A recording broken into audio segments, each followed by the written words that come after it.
I was midway through a deep dive VR game. Plasma rifle charged, drones screaming past my ears, when a flash of cold blue light crackled across my bedroom. A low hum vibrated the floor beneath my beanbag. My headset fritzed out. The game froze. I yanked the visor off. Standing awkwardly in the middle of my room, next to a pile of my laundry and an unfinished energy drink, was a girl. Not just a girl. Her skin shimmered with iridescent hues, violet and cerulean tones swirling like oil on water. Her eyes were large and expressive, ringed with soft, bioluminescent lashes. She wore a flowing silver robe that looked part ceremonial, part futuristic armor. Her hands trembled as she pressed them together. She looked just as shocked as I was. I stammered. She blinked. This is not the royal atrium. I should have screamed, or grabbed something to defend myself. But I just stared, mouth open. Who are you? Finally asked. Her eyes darted toward the ceiling as though it might provide answers. I am Princess Thailani of the Varellan Ascendancy. I was attempting to escape, but I must have miscalculated the transwarp coordinates. And blinked. You're an alien. She tilted her head slightly, brow furrowed. You are human. That broke something in me. I live here. This is Earth. My bedroom, specifically. Her expression softened with dawning realization. Oh no. This is not good. This is very not good. She sat down on the edge of my bed with a sigh that sounded like a musical breeze. I was still processing her words. You were trying to escape. Yes. From an arranged union with the Prince of Zinther III. He is, how do your Earth people say it, a slug? Like metaphorically? No. Quite literally. A 12-limbed gastropod. Oof. Indeed. I crossed my arms. So, what do you plan to do now? You're in my room. On Earth. My mom could walk in and... Well, I don't even want to explain this. She stood up and paced in small, nervous steps. I cannot return. My arrival breach would have tripped at least 3 interstellar surveillance networks. If my father finds me... She didn't finish. Instead, she sat cross-legged on the floor, looking oddly small and scared for someone who claimed to be royalty. Exhaled. Well, I guess I'm not getting back to my game tonight. It started with awkward silence. Thailani, as she told me to call her, barely spoke above a whisper. I gave her a blanket and a pillow.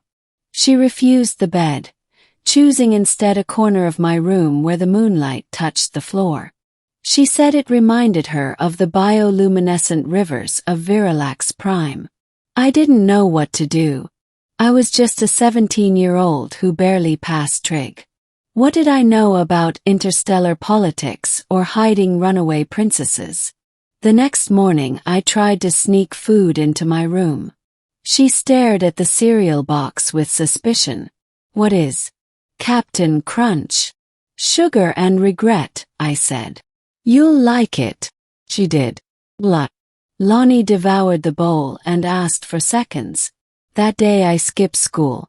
There was no way I could leave an alien girl alone in my room, especially one who didn't know how to work a microwave but could list 56 ways to neutralize a plasma minefield. I showed her YouTube. She showed me a holographic recording of a Varellan coronation ceremony. I played her some lo-fi beats. She played a melody using a tiny, glowing orb that reacted to her thoughts. Bit by bit, she started to smile more. Talk more. Left. And then she said it. I like it here. Your world is loud, confusing, and full of strange rituals. But it's warm. You're warm. I swallowed hard. So you want to stay? I do. By the 3rd day, I was juggling high-stakes alien drama and normal teenage life. My best friend Jake kept asking why I'd ghosted him. My mom wondered why I kept locking my door. I told her I was working on a science project. Not a lie, technically. But I knew this couldn't last. Lonnie's arrival must have made a dent in the galaxy's watchful systems. Someone somewhere would be coming. And I was right. It was a week later. I came home from school to find Lonnie crouched by the window, her eyes wide with panic. "They've found me." A silver ripple hung in the sky above my backyard. A cloaked Varellan war probe, shifting like a shimmer of heat, hovered motionless. She said it was a silent scout, meaning more would follow. "You need to go," I told her. "Run. Somewhere far." "I won't leave you," she said. Her voice cracked with fear. "You have to. If they find you here, Earth could be in danger. You don't know what your father might do." Her lip trembled. She took my hand. "You don't understand. I chose you." Froze. Chose me. In our culture, when a royal flees, they can choose a protector. One they believe holds strength. Not of arms, but of heart. "I linked my signature to you." Signature. She touched my forehead gently, and for a moment I saw stars. Galaxies unfurling, timelines shifting like leaves in a storm. And then it was gone. "They can't take me by force now," she whispered. "Not unless they kill you." I stared at her. "That's the worst protection plan I've ever heard. It's the only one that matters to me." I should have felt terrified. Instead, I felt something else. Fierce. Protective. Connected. That night we planned our escape. She said if we reached a secluded magnetic zone in the northern hills, some place called Cragstone Ridge, she could send a coded signal to her mother, the only one in the royal court who might help without betraying her to the king. I borrowed my brother's car. We loaded up snacks, power cells, and the orb instrument, which she said could double as a signal booster. We drove through the night. I watched her watch the world outside the window, eyes wide, face lit by neon gas station signs and the stars. "I'll miss this," she said softly. Even if it was brief. I didn't say anything. I didn't want to say goodbye yet. When we reached the ridge, she climbed out, stretched her hands wide, and released a pulse of golden light. The orb rose above us, singing in layered harmonics, like a choir from another dimension. And then they came. Not her mother, not her people, but the Zinthari. A long, slug-like figure emerged from a rift, flanked by armored guards with swirling semi-liquid bodies. The slug prince himself slithered forward, grotesque and smug. "Princess Thailani," he gurgled. "You have caused quite a scandal." She stepped in front of me. "I will not return with you." "You will. You were promised." "She was promised to no one," I said, surprising myself.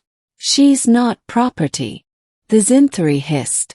"You are irrelevant." And then he struck. A wave of green energy burst forward. I jumped in front of Lonnie. The world turned upside down. I woke up in the hospital 3 days later. Jake was there. My mom was too. They said I had been found unconscious near the ridge, as if dropped from a great height. No signs of any crash. No signs of Lonnie. But something had changed. When I touched anything electronic, it buzzed differently. Like it recognized me. When I looked at the stars, I felt them. As if some tether had anchored me to a place far beyond.